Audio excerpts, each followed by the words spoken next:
Studio 33 AD, Catholic Media. My dearly beloved brothers and sisters in the faith, when I was studying philosophy back in the seminary, I remember that one of my favorite philosophers I studied was Gottfried Wilhelm Leibniz. He is perhaps most known for asking this question: why is there something rather than nothing? Great question, isn't it? That's the question that Albert Einstein was trying to answer, that physicists of today are trying to answer. Many different theories on that question. But I think that even better question of philosophy is this: why do I exist? What is the purpose of my life?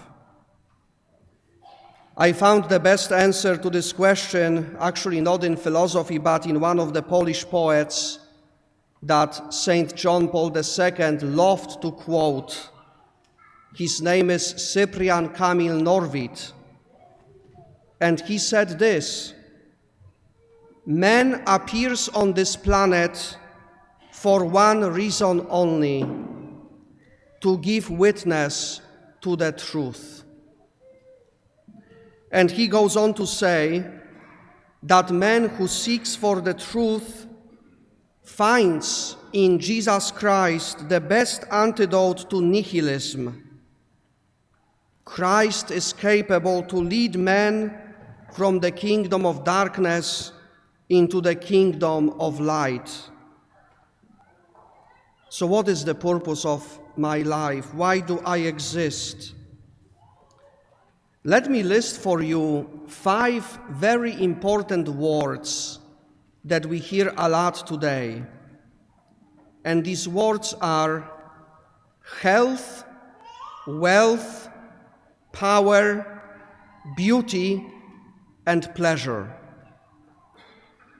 A lot of people would use these words today to answer the question of the meaning of life. I believe that these 5 things determine many people's lives today. They find in them the meaning of their lives. They look after them, they pursue them, they chase after them.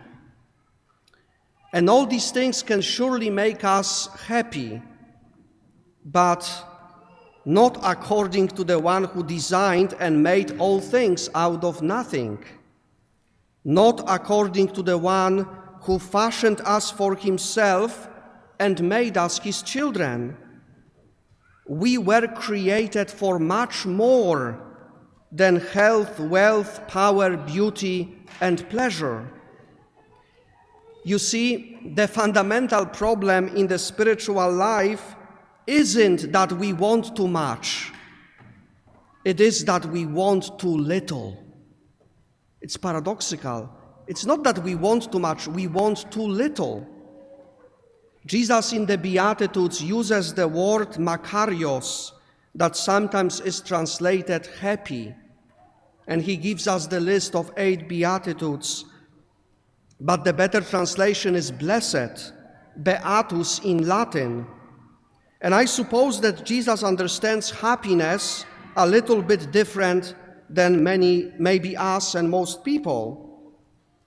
Because what is happiness? If we were to answer this question, many of us would say that it is an interior state of my life when I am in contentment. Contentment with my life, with my relationship, with the circumstances. And that's a good definition on the surface, because surely on that level of contentment, even a liar, a cheater, and a robber can also be happy. But Jesus wants something more for us. He wants more for his disciples. He doesn't want us just to feel the feeling of contentment. He wants us to find and to live the truth. He wants us to be transformed by his grace so that we realize that we won't be truly happy, blessed, until our lives correspond to something that is outside of us, beyond us, God Himself. He wants us to discover the depth of our life. We were created not just for contentment or shallow happiness, but for blessedness, a blessedness of living with God and in His presence.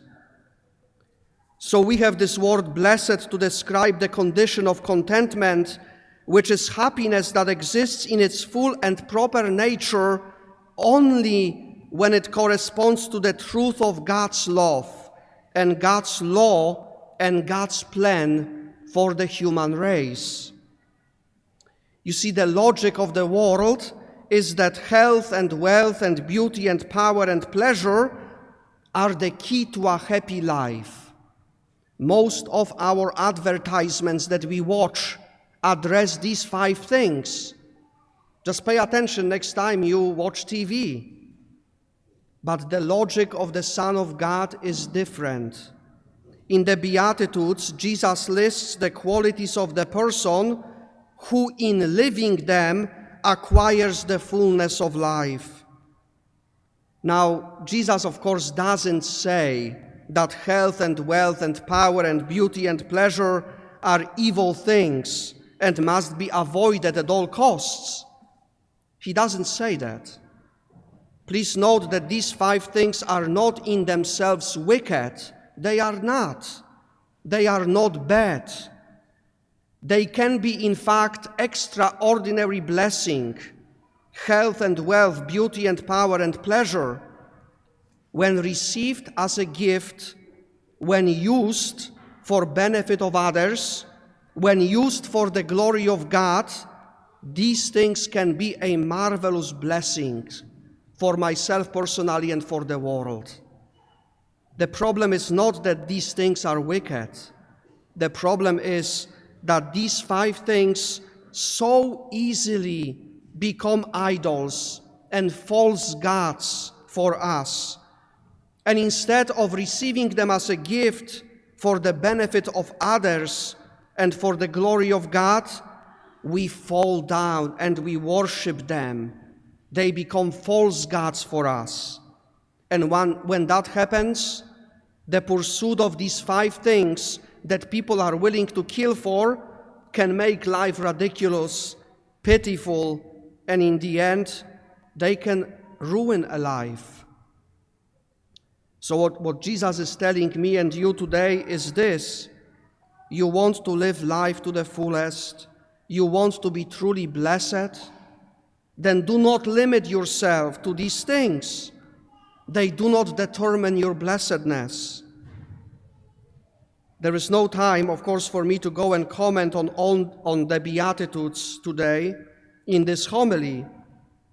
I just want to make a few short points to show how countercultural they are. So what does Jesus tell us in these Beatitudes?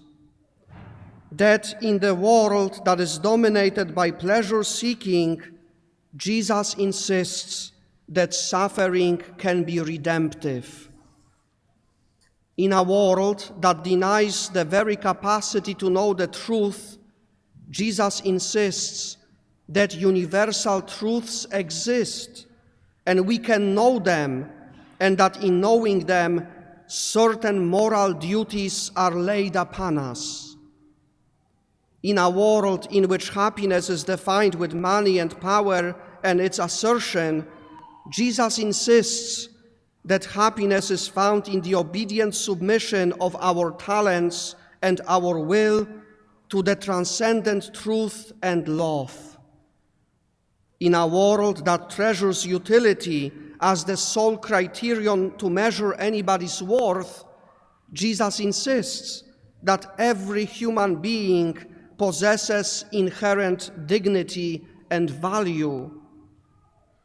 In a world that tells us to pursue our will at all costs, Jesus insists that we must worship God and strive for holiness. And we must do it not because it is good for us, but because it is good and it is to be done. So blessed are you, Jesus says. Blessed are you when you accept my path. And do not worry if the world does not understand you. It's not supposed to. And in the end, it doesn't really matter, because you will indeed be blessed.